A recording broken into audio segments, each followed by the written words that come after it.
Hello, everyone. Welcome to Module 4 of English Discourse. In this module, we will now take a look at how texts and discourses can be analyzed grammatically. In this discussion, we focus on some important concepts that are very useful in analyzing discourses. First, we look at how to analyze the texture of discourses by deciphering the different patterns of cohesion and how meanings of sentences in a text are tied together. Next is an analysis of the theme and rime, a concept under functional grammar, and how to do a thematic analysis of discourses. Finally, we will briefly discuss attitude and grammar, a concept under the appraisal theory. Let's begin with the distinction between the two kinds of grammar, a sentence-based grammar and a discourse-based grammar. For example, the word it is commonly defined grammatically as a third-person singular pronoun that replaces a singular antecedent noun mentioned in the text. In a sentence like, I found the doll, the phrase the doll can be replaced by the pronoun it. This would be a sentence-based grammar. On the other hand, if the sentence was, it's something that I have known for a long time, the word it cannot be defined as a pronoun replacing an antecedent. In fact, it signals a reference to a topic that is yet to be talked about. Thus, the word it can signal a reference to an ongoing topic rather than something inside or outside the text. This is a discourse-based grammar.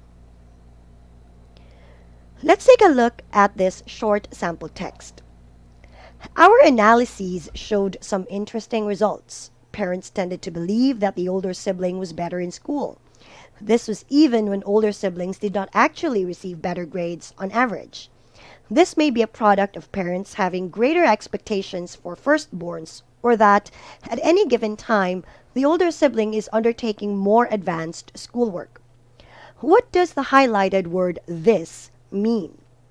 In a sentence-based grammar, this is a demonstrative pronoun referring to an object in close proximity to the speaker. But this definition cannot be derived from this text. Thus, we look at grammatical features and analyze them from a discourse perspective, taking into consideration the surrounding sentences and even factors outside the text. As mentioned, it can signal reference to an ongoing topic in a text. This can indicate a raising of a new topic or a new focus in the current topic. That can have a distancing or marginalizing function, while the use of present tense alongside the word will can add descriptive details to a future event. Those meanings of the different grammatical elements cannot be devoid of context. In fact, in a discourse-based grammar, there is a strong connection between form, such as the words it, this, that, and others, function, how they are used in the sentence, and context, taking into consideration the whole situation in which the discourse appears.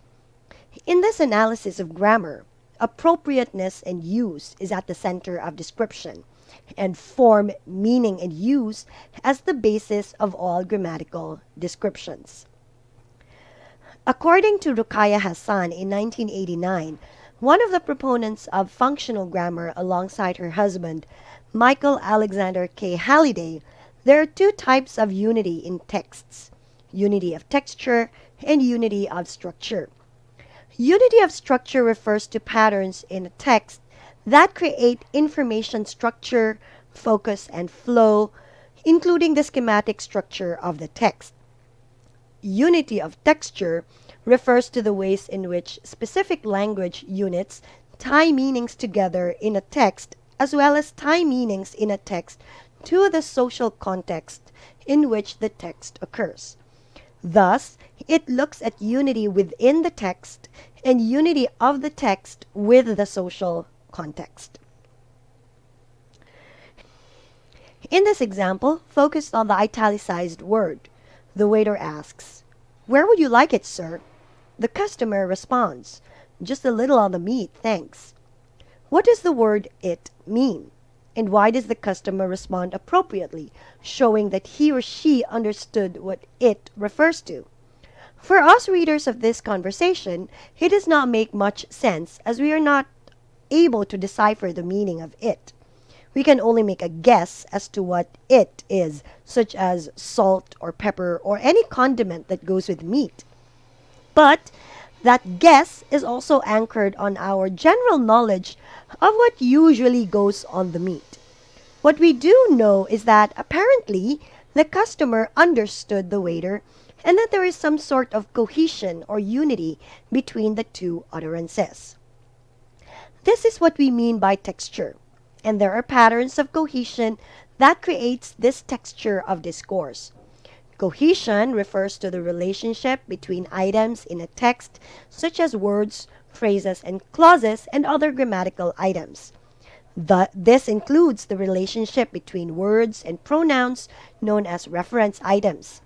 It includes words that commonly co-occur or collocation, and the relationship between words with similar, related, and different meanings called lexical cohesion.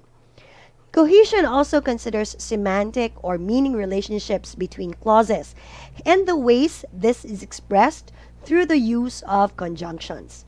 Substitutions and ellipses are also other aspects of cohesion. These all contribute to the unity of texture and helps make a text cohesive.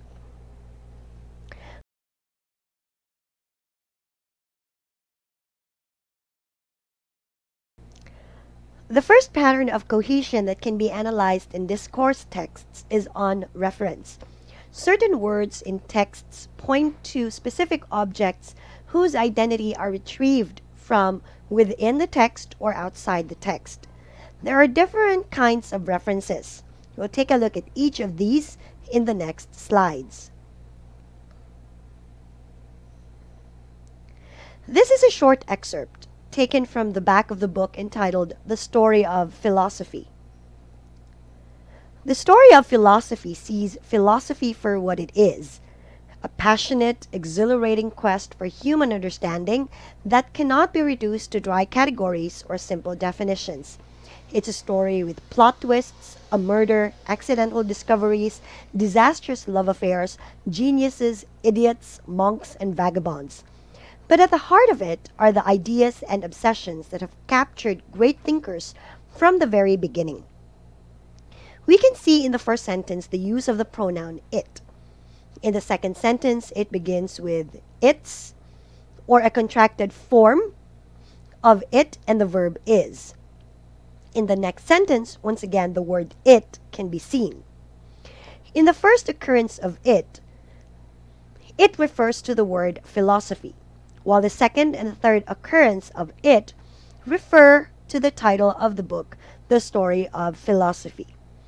What we see here are examples of words or phrases which refer back to another word or phrase used in the earlier part of the text. This kind of reference, where it looks for the antecedent or referent to previous sentences, is called anaphoric reference. Here's another example of a text taken from a book blurb. I loved this book. The behaviors and values that What If so clearly express are ones which we should all aspire to. Read it. From Jerry Greenfield, co-founder of Ben & Jerry's Ice Cream. Notice how in the first sentence it mentions this book. What is this book? The identity or the referent of this book can be seen in the succeeding sentence, and we can see that the title of this book is What If. Thus, the referent of the phrase this book can only be identified by reading the later part of the text. This is an example of a cataphoric reference, which describes an item which refers forward to another word or phrase which is used or seen later in the text. This next kind of reference looks outside the text and into the situation or context in which the utterance occurs. For example, Sophie says, I can't finish this all by myself. What is the referent of this? Since there are no preceding or succeeding utterances, the meaning or referent of this can be found from the situation or context. Thus, only those participants who are in that particular situation where the utterance appears would understand the meaning of this. There might be paralinguistic items that are not reflected in the utterance, such as eye gaze or pointing fingers towards the object being referred to. So this is an example of an exophoric reference. Here's another example. In the early 1990s, a police task force was set up to tackle the rising tide of burglaries and theft in the UK. Notice the use of the definite article the in the early 1990s and the UK. The definite article the indicates that the phrase early 1990s and UK are words whose reference or identities can be retrieved from cultural or world knowledge rather than from specific words or phrases within the text or even context outside of the text. This is called homophoric reference.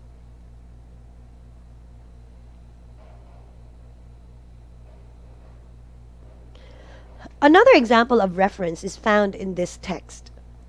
When it was published late last year, Oprah sang its praises. Tearful women called it the Bible, and others declared it had changed their lives forever.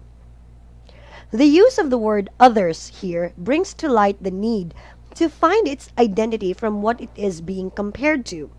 Thus, we would understand who others is by comparing it to something that was mentioned in the text or that will be mentioned further in the text. In this sense, others is compared to tearful women. Thus, this could mean other women who are not necessarily tearful and not Oprah. This is called comparative reference. Finally, the last kind of reference can be seen in this example. Stuart agrees. I was hopeless, he says with a laugh. I'm just not one of those blokes that finds approaching women easy. This is by Cooper in 2005. The use of the word those blokes can refer to something that has to be inferred from the situation or from the text. The identity of this item is not exactly spelled out, but the readers can make an inference. Thus, we can infer that those blokes refer to men who can easily approach women and talk to them. This is called bridging reference, since we have to bridge the word or phrase with its meaning, which has to be inferred. In analyzing the reference of a text, we can then make a visual presentation in the form of reference chains. Let's take a look at this example. Here is Edward Bear coming downstairs now, bump, bump, bump on the back of his head behind Christopher Robin. It is, as far as he knows, the only way of coming downstairs. But sometimes he feels that there really is another way. If only he could stop bumping for a moment and think of it. And then he feels perhaps there isn't. Anyhow, here he is at the bottom and ready to be introduced to you. Winnie the Pooh. When I first heard his name, I said, just as you were going to say, but I thought he was a boy. We start by analyzing the reference of some words or phrases and what kind of reference it is. The phrase the back of his head refers to someone in the preceding text, which is Edward Bear. Thus, this is an anaphoric reference. In the next sentence, we see the word he, which also refers to Edward Bear, again an anaphoric reference. In the succeeding utterances, we can see a lot of he, which again refers to Edward Bear. So we can see a reference chain here, showing the word or phrase and its referent and the kind of reference. Another reference chain can be seen in the next example. In the last clause of the second sentence, if only he could stop bumping for a moment and think of it. The word it refers to a phrase in the previous clause, another way. And then the phrase another way is comparatively referred to the word it in the first part of the second sentence. It is, as far as he knows, the only way of coming down the stairs. Then that word, it, refers to coming downstairs on the back of his head, which is in the preceding text. Here we see another reference chain. The last example of reference chain is on the use of you and I. The referent of the first occurrence of the word you and also of I cannot be found within the text. Thus, it can be deduced that the referent is outside of the text. In this case, the speaker or the writer of the text, which is what we call an exophoric reference. The next instance of you and I now both refer to the first occurrence of you and I and are therefore considered anaphoric. This creates a reference chain for you and I. There is a practice activity for you to do on creating reference chains based on the text given. You can find this in our Dagler classroom. Moving on to the next pattern of cohesion that contributes to the texture of the text, we look at lexical cohesion. These are the different ways in which we see how sentences are related or connected to each other because the words used in different sentences have some sort of relationship. Lexical cohesion pertains to the use of words to glue the text together. These lexical cohesion devices include repetition, synonymy, antonymy, hyponymy, and meronymy. Let's take a look at how these devices make the text cohesive. The first is repetition. This excerpt is again a book blurb from the book He's Just Not Into You. Jen Abedira, 27, and Stuart Gilby, 22, are convinced they wouldn't be a couple if Jen had done the things the he's just not that into you way when they first met.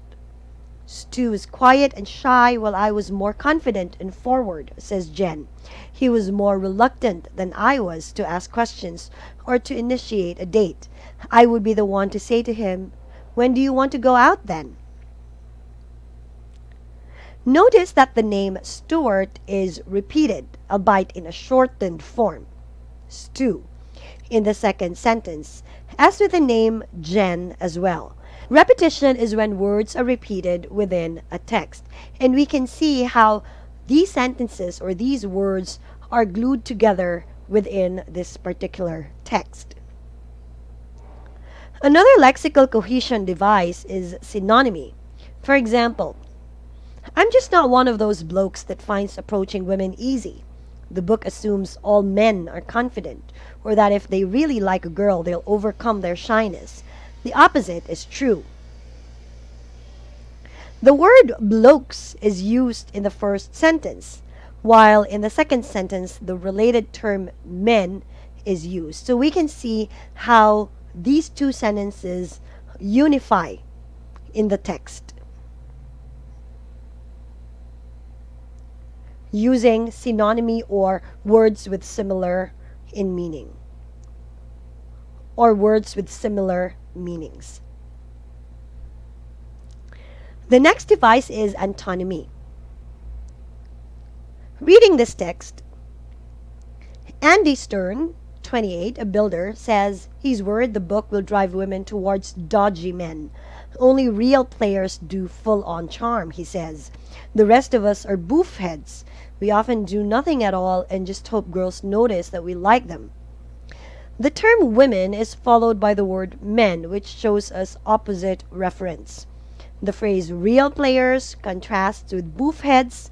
Thus we see how these sentences are connected to each other by showing an opposite relationship of words in the text.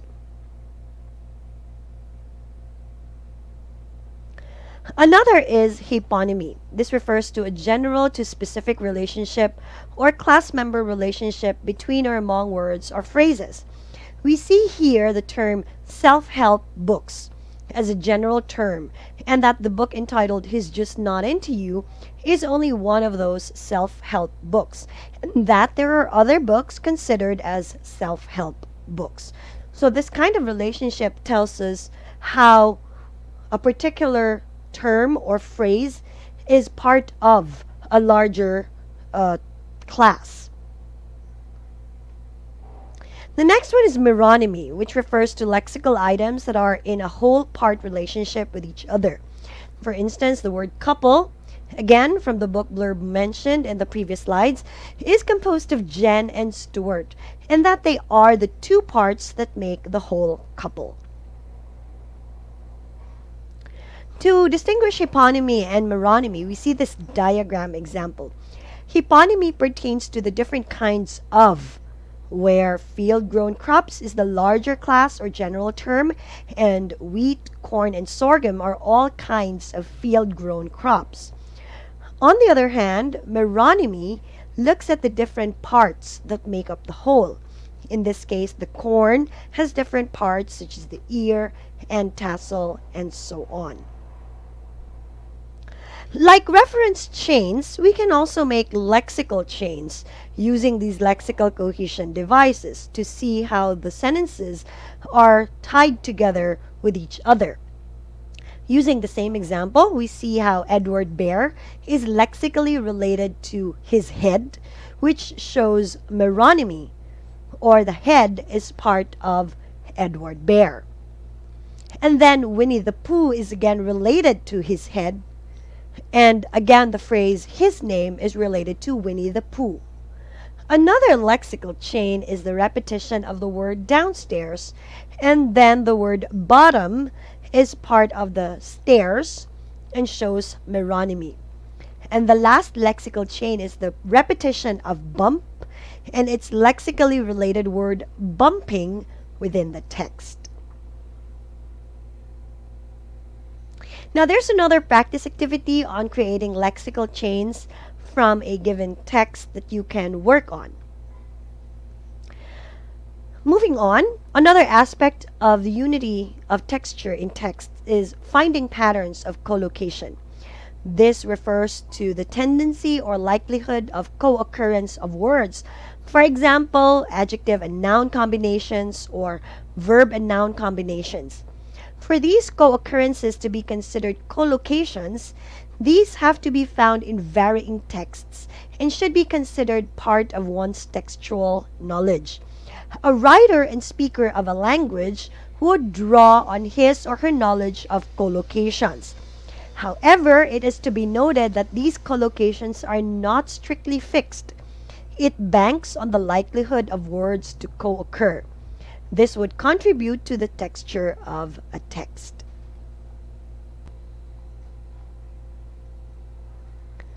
For example, in this short text, Sarah Hughes, 21, a real estate agent, agrees that Aussie men need more help than most when it comes to romance. They're useless. They need a good push in the right direction. I loved the book and its message about not wasting your time. But if a man's shy, there's no way it'll happen unless you do the asking.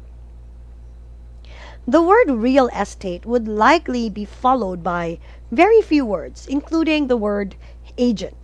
The same with Aussie, with a likelihood to be followed by the word men. The word right is likely to co-occur with the word direction.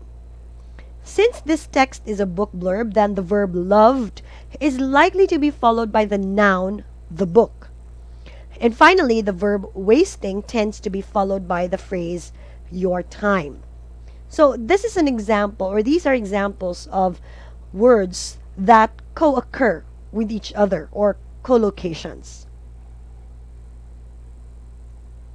Related to these collocations are expectancy relations, and we can say that these collocations are to some extent expected.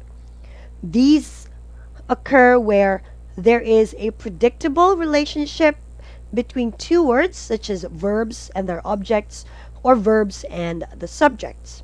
For instance, there is a certain level of predictability in the relationship between love and book, waste and time.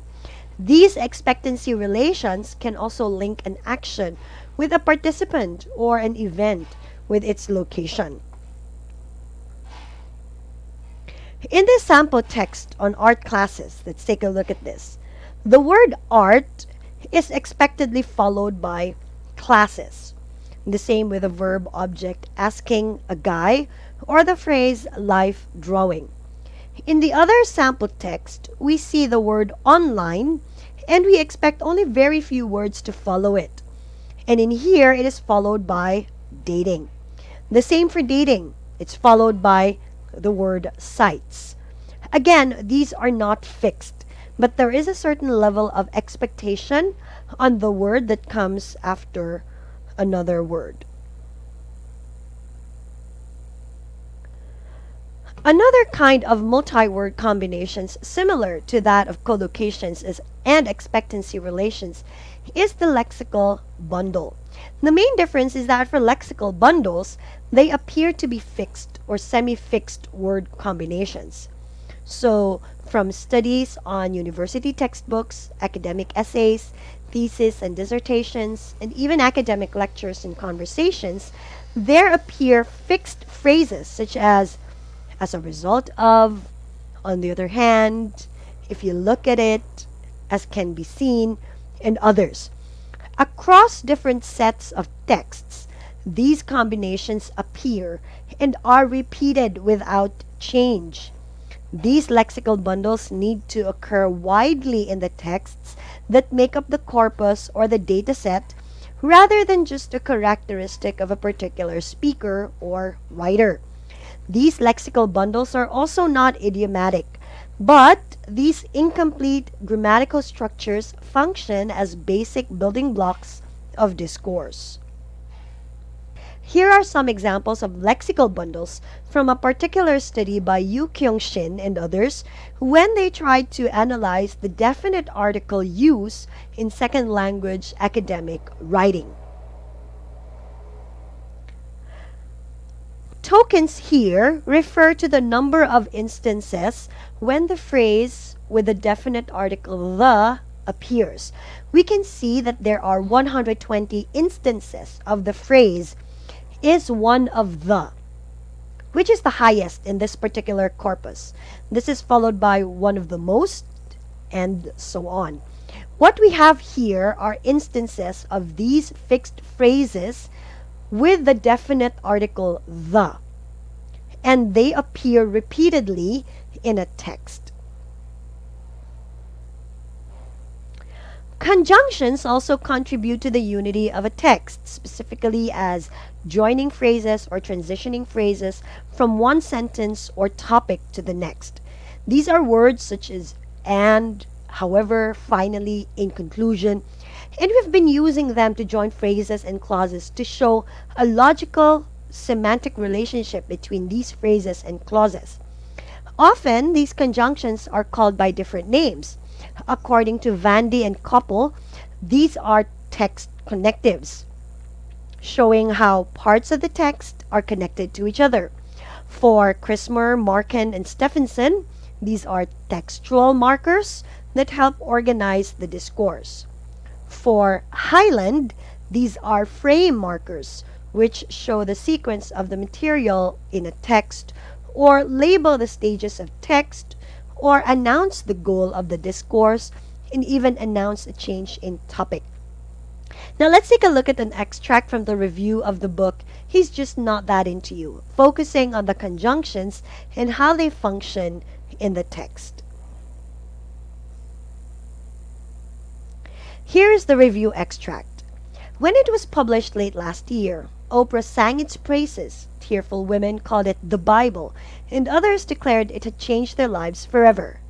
But now the initial fuss has subsided, women are examining the book's philosophy a little more closely, and many don't like what they see.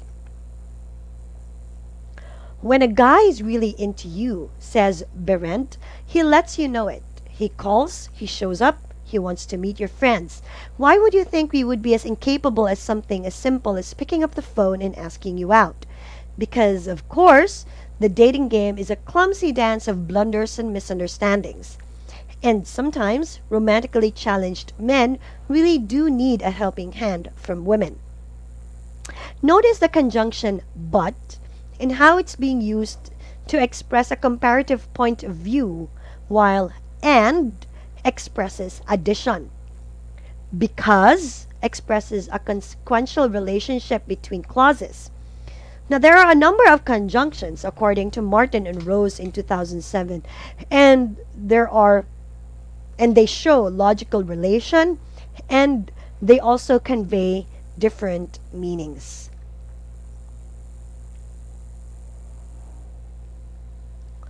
Another pattern in the texture of a text is substitution, where a substitute form is used for another language item, phrase, or a group of words. In the first example, try reading this book. That one's not very good. That the word one substitutes the word book from the previous sentence. In the second example, A says, "Has he had dinner yet?" And B says, "He must have done. There's no food in the fridge." What we see here is the word done substituting for the verb phrase had dinner. And in the third example, we see so substituting for the entire clause, "you're still happy."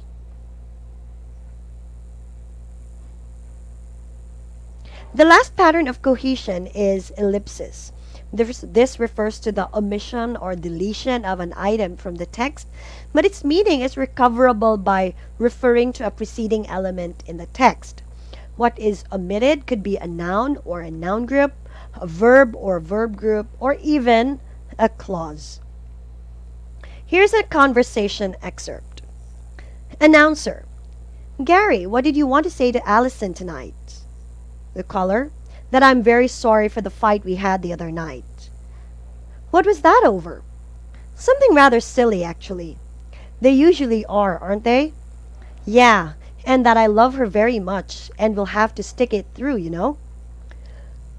Those that are enclosed in brackets are actually omitted or ellipsed, as the caller's responses build on the content of what has been said before and are not necessary for an understanding of what the caller wants to say.